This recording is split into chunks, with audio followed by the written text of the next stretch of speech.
Alors, je me propose de recueillir les récits de vie de personnes en les enregistrant et en les filmant, plus qu'en écrivant leurs récits dans un livre, parce que pour moi, et pour vous aussi, je pense, la voix de la personne, c'est juste ce qui la singularise le mieux, ce qui la fait vivre tout de suite, avec un mot, avec une expression, un accent, une intonation. Vous êtes avec une personne et avec aucune autre au monde, quoi.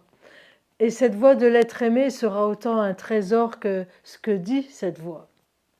Donc je voulais vous donner à entendre deux extraits de texte sur ce sujet de la voix.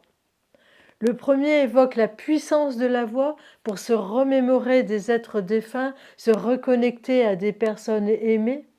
Et le deuxième qui précise aussi clairement que succinctement, comme l'absence de la voix est une souffrance pour être en lien avec un être cher disparu.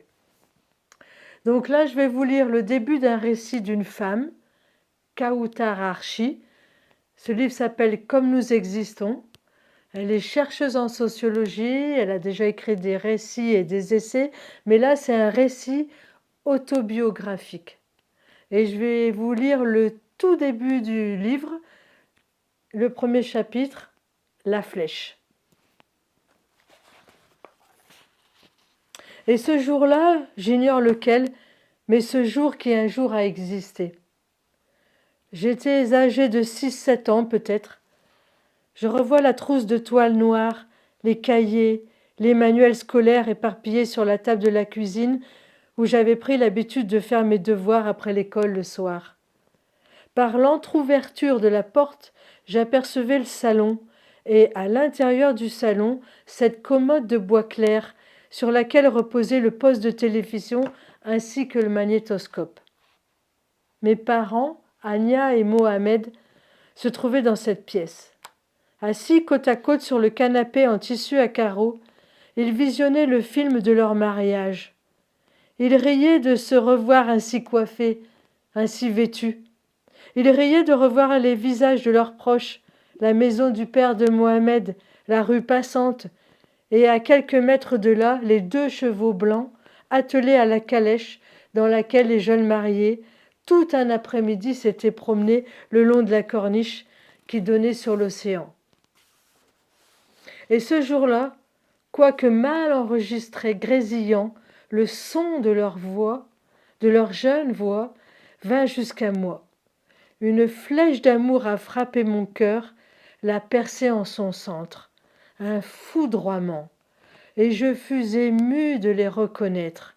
C'était leur voix, c'était eux. Cette fraîcheur, cette beauté avaient des airs lointains. Elles appartenaient à une autre époque, un autre lieu, une autre vie. C'était avant moi. Je me dis, cela m'a précédé. Mes parents, une fois, furent jeunes, insouciants, et je l'ignorais. Anya et Mohamed éprouvèrent un enjouement, je pensais, et moi je n'étais pas là. C'est ce que je compris ce soir-là. Et après avoir entendu leur voix, je découvris sur l'écran de télévision leur visage. Se retrouver. Une partie de moi chercha à se retrouver en cette image d'eux venue du passé. C'est ce que je voulais, c'est ce que j'espérais. Me perdre dans la joie de mes parents, être joyeuse avec eux, et que la joie, une fois, soit notre lien.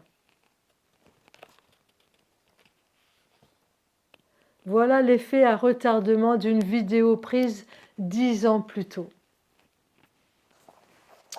Et le deuxième texte, c'est un extrait d'une femme que l'on ne présente plus, Annie Arnaud, qui, dans son livre qui s'appelle Une femme, arrache à la débâcle du temps et aux abîmes de l'oubli une autre femme, sa mère.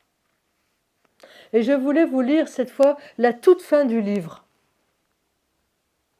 Ceci n'est pas une biographie ni un roman, naturellement, peut-être quelque chose entre la littérature, la sociologie et l'histoire. Il fallait que ma mère, née dans un milieu dominé, dont elle a voulu sortir, devienne histoire, pour que je me sente moins seule et factice dans le monde dominant des mots et des idées où, selon son désir, je suis passée. Je n'entendrai plus sa voix. C'est elle et ses paroles et ses mains, ses gestes, sa manière de rire et de marcher, qui unissait la femme que je suis à l'enfant que j'étais. J'ai perdu le dernier lien avec le monde dont je suis issue. De l'intérêt d'enregistrer ce que l'on aime, tout en leur disant, si on le peut, qu'on les aime.